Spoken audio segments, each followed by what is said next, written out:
सैयदना अनस बिन मालिक रदियल्लाहु ताला अन्हु से रिवायत है कि हुजूर नबी अकरम सल्लल्लाहु अलैहि वसल्लम ने फरमाया कि मैं नमाज शुरू करता हूं तो चाहता हूं कि मैं किरात लंबी करूं, फिर किसी बच्चे के रोने की आवाज आती है तो अपनी नमाज को मुख्तसर कर देता हूं, ये जानते हुए कि इसके रोने से इसकी मां को कितनी तकलीफ गुजरती होगी जो उसी जमात में शामिल है।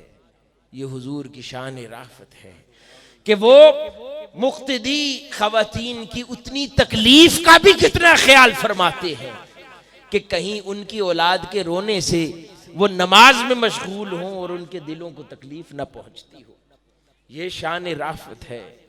इसी तरह हजरत अनस रदियल्लाहु ताला अन्हु से एक और रिवायत है कि एक यहूदी लड़का जो ताजदार कायनात सल्लल्लाहु अलैहि वसल्लम की खिदमत में और बारगाह में आया करता और आका अलैहिस्सलातु वस्सलाम की सोहबत में रहता, यहां तक कि जब आका अलैहिस्सलातु वस्सलाम मस्जिद नबवी में तशरीफ लाते तो वो हुजूर के नालैन मुबारक उठाकर संभाल लेता सीने के साथ।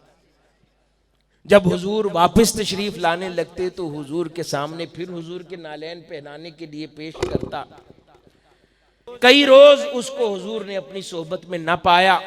सहाबा से पूछा कि वो बच्चा कहाँ है? उन्होंने कहा बच्चा बीमार है कई दिन से। आका अलैहिस्सलातु वस्सलाम उसके घर पहुंच गए। वो मरजुल मौत में मुब्तला था। आका अलैहिस्सलातु वस्सलाम उसके सराहने तशरीफ फरमा हो गए और उसे कहा बेटे तुम कलमा पढ़ लो, मुझ पर ईमान ले आओ। उस बच्चे ने अपने बाप को देखा कि बाप ने कहा जैसे मोहम्मद रसूलुल्लाह सल्लल्लाहु अलैहि वसल्लम कहते हैं वैसे कर लो, और उसने कलमा पढ़ दिया। यूं ही कलमा पढ़ा उसकी रूह कफ से उनसरी से परवाज कर गई। लेकिन आका अलैहिस्सलातु वस्सलाम पुर मुसर्रत बाहर तशरीफ लाए और ये फरमा रहे थे कि आज अल्लाह पाक ने मेरे वसीले से इस बच्चे को जहन्नुम से बचा लिया।